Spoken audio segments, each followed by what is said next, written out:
is there a threat to my life? This is the most secured facility because nandito lahat ng mga spoiled brat sa ating bansa. Tapos, sasabihin pa nila, well, pabigat ka sa amin kasi kailangan namin dagdagan ang security mo. Bakit? Trabaho ba nila magbantay sa akin? Eh di ba trabaho ng DPSPG yon? Na may I just say? Binabawasan nila ng binabawasan araw-araw? Na as if this office is not the second highest office in this country, and only because umalis ako sa administration. Kailan ba nagsimula yung atake nila? Alalahanin nyo. Diba, after ako nag-resign sa DepEd, kailan ba nagsimula yung pambabastos nila? Last year, after that meeting with the Makabayan Black and Martin Romualdez. They started destroying my name, pummeling me in the media with a multi-million PR campaign. Pinastos pa nila ako ng mga pagsisinungaling nila na kesyo taksil, kesyo korap, abusado. Putang ina ninyo!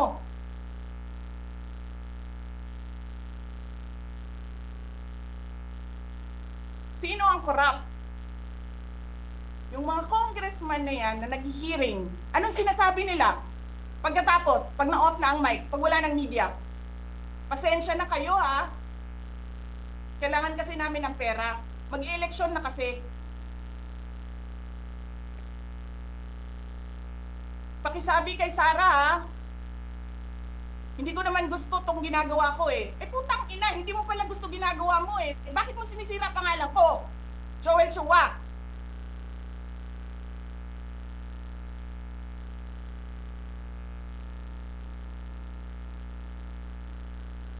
Ganyan. Ganyan ang bansa.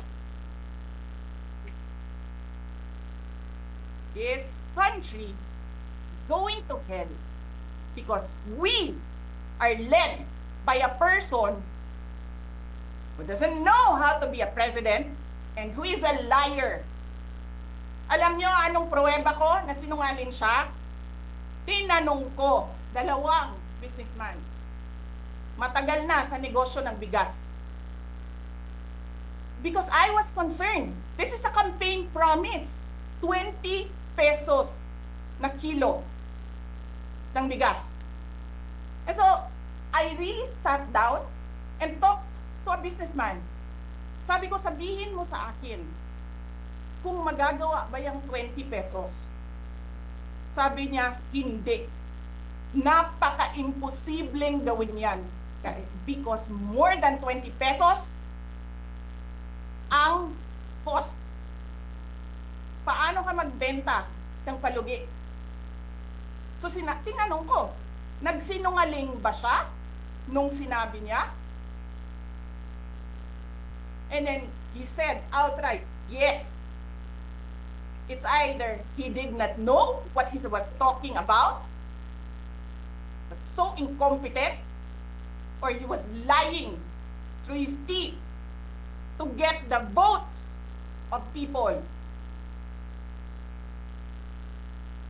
Putang ina ninyong lahat. Martin Romualdez, Lisa Marcos, Bongbong Marcos.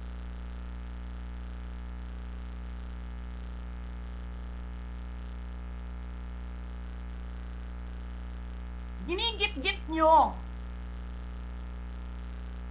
yung mga tao ko dyan sa envelope na yan. Lisa Marcos, naalala mo, nagpadala ka sa akin ng video? Sinabihan mo ako saan kukunin ang pera. Pinakita mo ang muka ng tao doon sa video message mo. Hi, Nikki. This is she's been working with us for the longest time. We trust her. You sent me written instructions about money